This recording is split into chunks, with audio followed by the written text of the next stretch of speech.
அந்த பாதிப்பை தடுப்பாரா அப்படின்ற ஒரு கேள்வியும் உங்களுக்கு இருக்கும்.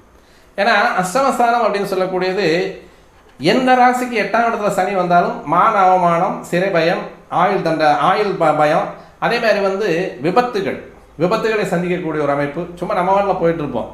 எதுக்காக நம்ம மேலே நடந்து வர்றவர்கள் கூட மோதலாம், அல்லது ஓடி வர்றவர்கள் கூட மோதலாம், அல்லது ஏதோ ஒரு வாகனம் நம்ம நேராகவே நம்மளுடைய ரைட் சைடு, அதாவது நம்ம லெஃப்ட் சைடு அப்படின்னு சொல்லக்கூடிய நமக்கு ரைட்டில் போயிட்டு இருப்போம். ஆனால் அவர் எதுக்காக வர்றவர் அவர் கண்ணா பின்னான்னு வருவார். தேவையெல்லாம் நம்ம மேலே போது நம்மளுடைய பொழப்பிங்க எடுத்து அவருடைய பொழப்பிங்க எடுத்துக்கிட்டு நமக்கு ஏதாவது கையை காலம் முடிச்சுட்டு போட்டு அவரும் கையை காலம் முடிச்சு போய் உட்காந்துக்குவார். இது தேவையில்லாத பஞ்சாயத்தை உருவாக்கக்கூடிய இடம் இந்த இடம். அதே மாதிரி பக்கத்தில் ஒரு வீட்டுக்கு பக்கத்தில் ஒரு காம்பவுண்டில் செவத்தில் ஏதோ ஒரு மரம் ஒன்று, அவங்க மரம் நம்ம செவத்து மேலே முட்டுதுன்னு சொன்னால் கூட நம்ம மேலே சண்டைக்கு வர்றதுக்கான வாய்ப்புகள் நிறையா இருக்குது.